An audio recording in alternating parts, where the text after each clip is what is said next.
Brahmins coffee bar ಇದು ಬೆಂಗಳೂರಿನ hotel ಉದ್ಯಮದ ಹೆಗ್ಗುರುತು. ಬೆಂಗಳೂರಿಗರ ಅಚ್ಚುಮೆಚ್ಚಿನ ಆಹಾರ ತಾಣವಾಗಿರುವ ಬ್ರಾಹ್ಮಣರ ಕಾಫಿ ಬಾರ್ಗೆ ಈಗ ಭರ್ತಿ 62 ವರ್ಷಗಳ ಇತಿಹಾಸ.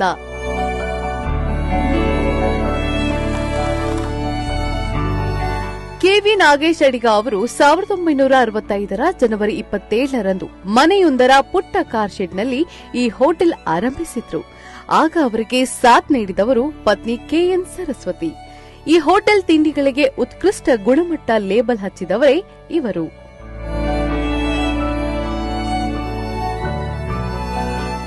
ಈ ಹೋಟೆಲ್ನಲ್ಲಿ ಮೊದಲು ಸಿಗ್ತಾ ಇದ್ದಿದ್ದು ಕಾಫಿ ಟೀ ಮಾತ್ರ.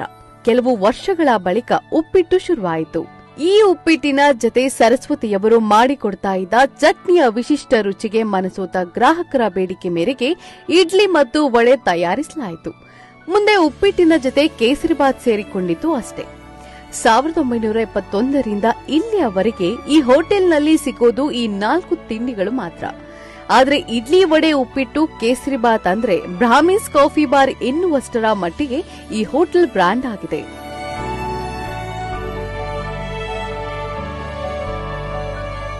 ಕೆ ನಾಗೇಶ್ ರಾವ್ ಅವರು ರೂಪಿಸಿಕೊಟ್ಟ ಶುಚಿ ರುಚಿಯ ಪರಂಪರೆಯನ್ನ ಪುತ್ರ ರಾಧಾಕೃಷ್ಣ ಅಡಿಗರು ಕಳೆದ 54 ವರ್ಷಗಳಿಂದ ಯಶಸ್ವಿಯಾಗಿ ಮುನ್ನಡೆಸಿಕೊಂಡು ಬಂದಿದ್ದಾರೆ. ಈ ಹೋಟೆಲ್ ಆರಂಭವಾದಾಗ ರಾಧಾಕೃಷ್ಣ ಅಡಿಗರಿಗೆ 1 ವರ್ಷ 5 ತಿಂಗಳು. ಇವರು ಹೋಟೆಲ್ಗೆ ಎಂಟ್ರಿ ಕೊಟ್ಟಿದ್ದು 1972ರಲ್ಲಿ. 10ನೇ ತರಗತಿ ಮುಗಿಯುತ್ತಿದ್ದಂತೆ ತಂದೆಯ ಆದೇಶದಂತೆ ಹೋಟೆಲ್ ಕಾಯಕದಲ್ಲಿ ತೊಡಗಿದ್ರು. ಆದರೆ ಸಂಜೆ ಕಾಲೇಜಿನಲ್ಲಿ ಓದಿ ಪದವಿ ಮುಗಿಸಿದ್ರು. ಅಲ್ಲಿಂದ ಇಲ್ಲಿಯವರೆಗೆ ಈ ಹೋಟೆಲ್ ಜೊತೆ ರಾಧಾಕೃಷ್ಣ ಅಡಿಗರದು 54 ವರ್ಷಗಳ ಸಾರ್ಥಕ ಪಯಣ. ಬೆಳಗ್ಗೆ 3:45ಕ್ಕೆ ಎದ್ದು ಹೋಟೆಲ್ ತಿಂಡಿಯ ಸಿದ್ಧತೆಯಲ್ಲಿ ತೊಡಗುವ ರಾಧಾಕೃಷ್ಣ ಅಡಿಗರು ತಮ್ಮ ಸಿಬ್ಬಂದಿಯನ್ನ ಮನೆಯ ಸದಸ್ಯರಂತೆ ಪ್ರೀತಿಯಿಂದ ಕಾಣುತ್ತಾರೆ. ಕಳೆದ 40-45 ವರ್ಷಗಳಿಂದ ಅವರೆಲ್ಲರ ಈ ಹೋಟೆಲ್ನಲ್ಲಿ ಕೆಲಸ ಮಾಡುತ್ತಿರುವುದೇ ಇದಕ್ಕೆ ಸಾಕ್ಷಿ.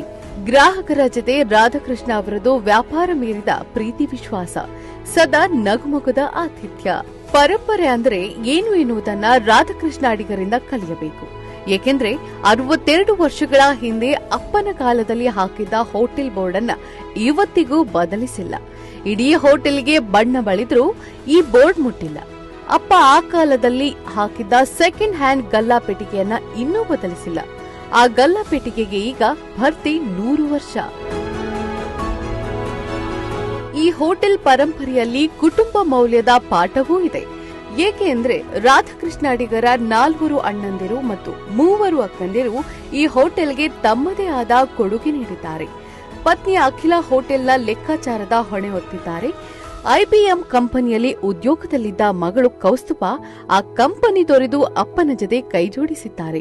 ಇವರೆಲ್ಲ ತಾವು ಮಾಲೀಕರು ಎಂಬ ಅಹಮಿಲ್ಲದೆ ತಿಂಡಿ ಪೊಟ್ಟಣ ಕಟ್ಟುತ್ತಾ ಟೀ ಕಾಫಿ ಹಾಕುತ್ತಾ ಸಾಮಾನ್ಯ ಕೆಲಸಗಾರರಂತೆ ಇರುವುದು ಯುವ ಉದ್ಯಮ ಆಕಾಂಕ್ಷಿಗಳಿಗೆ ಮಾದರಿ. ರಾಧಾಕೃಷ್ಣ ಅಡಿಗರ ಮತ್ತೊಂದು ವಿಶೇಷ ಏನೆಂದರೆ ಕಳೆದ 4 ದಶಕಗಳಿಂದ ವಾರಕ್ಕೊಮ್ಮೆ ತಪ್ಪದೆ ತಿರುಪತಿಗೆ ಹೋಗಿ ಬರುತ್ತಿರುವುದು. ನಾನು ತಿರುಪತಿಗೆ ಹೋಗುತ್ತಿಲ್ಲ, ಆ ವೆಂಕಟೇಶನೇ ವಾರಕ್ಕೊಮ್ಮೆ ಕರೆಸಿಕೊಳ್ಳುತ್ತಾನೆ ಎನ್ನುವುದು ರಾಧಾಕೃಷ್ಣ ಅಡಿಗರ ವಿನಮ್ರ ಪ್ರತಿಕ್ರಿಯೆ. ನಾನು ತಿರುಪತಿಗೆ ಹೋಗ್ತೀನಿ ಅನ್ನೋದಕ್ಕಿಂತ ಭಗವಂತ ಕರೀತಾ ಇದ್ದಾನೆ ನನ್ನ. ಹಾಗಾಗಿ ಆ ಖುಷಿನೇ ನನಗೆ. ಯಾಕೆಂದ್ರೆ ಎಲ್ಲರಿಗೂ ಈ ಆಪರ್ಚುನಿಟಿ ಸಿಗಲ್ಲ. ಭಗವಂತ ಯಾರನ್ನ ಕರೀತಾನೋ ಅವ್ರಿಗೆ ಮಾತ್ರ ತಿರುಪತಿಗೆ ಹೋಗಕ್ಕೆ ಸಾಧ್ಯ. ಅದು ಇಟ್ಸ್ ಎ ಮಿರಾಕಲ್. ರಾಧಾಕೃಷ್ಣ ಅಡಿಗರು ಹೇಳುವ ಈ ಮಾತು ಎಷ್ಟು ಅರ್ಥಪೂರ್ಣವಾಗಿದೆ ಕೇಳಿ. ಶ್ರಮ ಅನ್ನೋದು those who are not involved in themselves, ಅದನ್ನ if you start enjoying your work you don't feel ಶ್ರಮ. ಅದ್ರ ಕಷ್ಟ ಅಂತ ಅನ್ಸೋದೇ ಇಲ್ಲ. You start enjoying your work you will never feel tired. ಇದರಲ್ಲಿ ಅಡುಗೆನಲ್ಲಿ ಒಂದು ಶುದ್ಧವಾದ ಹೃದಯ ಇರಬೇಕು. ಅದಕ್ಕೆ ಇನ್ವಾಲ್ವ್ಮೆಂಟ್ ಆಗಬೇಕು. ಆ ಇನ್ವಾಲ್ವ್ಮೆಂಟ್ ಆದರೆ you will never go wrong.